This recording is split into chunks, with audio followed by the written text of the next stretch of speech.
திருச்சிற்றம்பலம். தினம் ஒரு திருமந்திரம். திருச்சிற்றம்பலம். கல்லாதவரும் கருத்தறி காட்சியை வல்லார் எனில் அருள் கண்ணான் மதித்துள்ளோர் கல்லாதார் உண்மை பற்ற நிற்பர் கற்றோரும் கல்லாதார் இன்பம் காணுகிலாரே.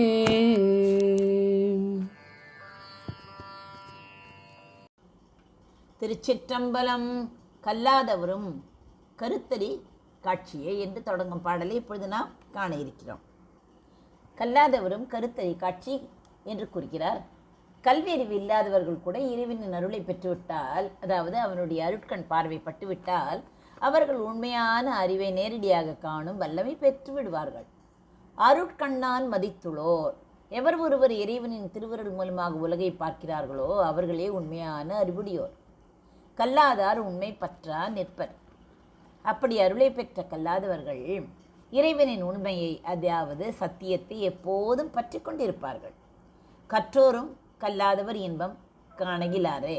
ஆனால் வெறும் புத்தகங்களை மட்டும் கற்று அருளை பெறாத கற்றவர்கள் அந்த படிப்பறிவில்லாத ஞானிகள் அனுபவிக்கும் பேரின்பத்தை ஒருபோதும் உணர முடியாது என்ற கருத்தை தெரிவிக்கிறது இந்த பாடல். அறிவு என்பது என்ன? புத்தகங்களில் இருக்கிறதா? இல்லை, அது இறைவனோடு ஒன்றி நிற்கும் அனுபவத்தில் தான் இருக்கிறது.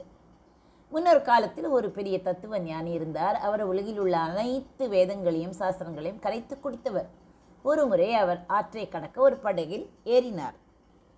படகில் ஏறியவுடன் அங்கிருந்த ஒரு ஏழை தையல்காரரை பார்த்து, உனக்கு வானவியலை பற்றி தெரியுமா என்று கேட்டார். அவனுக்கு எப்படி தெரியும்? தையல்காரன் ஆயிற்றே. தையல்காரர் தெரியாது ஐயா என்றார். ஞானி சிரித்துவிட்டு, உன் வாழ்க்கையின் கால் பகுதி வீணாகிவிட்டது என்றார். சிறிது நேரம் கழித்து, உனக்கு இலக்கணம் தெரியுமா என்றார். தையல்காரன் இல்லை என்றார். ஞானி உடனே, உன் வாழ்க்கையில் பாதி வீணாகிவிட்டதே சச்சோ என்றார். திடீரென ஆற்றில் வெள்ளம் வந்து படகு கவிழத் தொடங்கியது. இப்போது தையல்காரர் கேட்டார், ஐயா உங்களுக்கு நீந்த தெரியுமா என்று.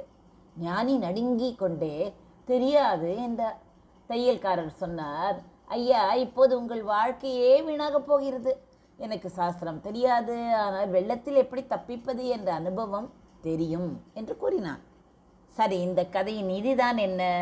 தத்துவ ஞானி பல நூல்களை கற்றிருந்தும் தப்பிக்கும் வழி, அதாவது அருள் அனுபவம் தெரியாமல் தவித்தார்.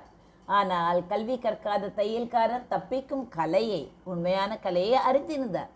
இறைவனை அடைவதற்கும் வெறும் படிப்பு மட்டும் போதாது, அவன் அருள் எனும் நீச்சல் தெரிந்திருக்க வேண்டும் என்ற கருத்தை தான் தெரிவிக்கிறது இந்த கதை.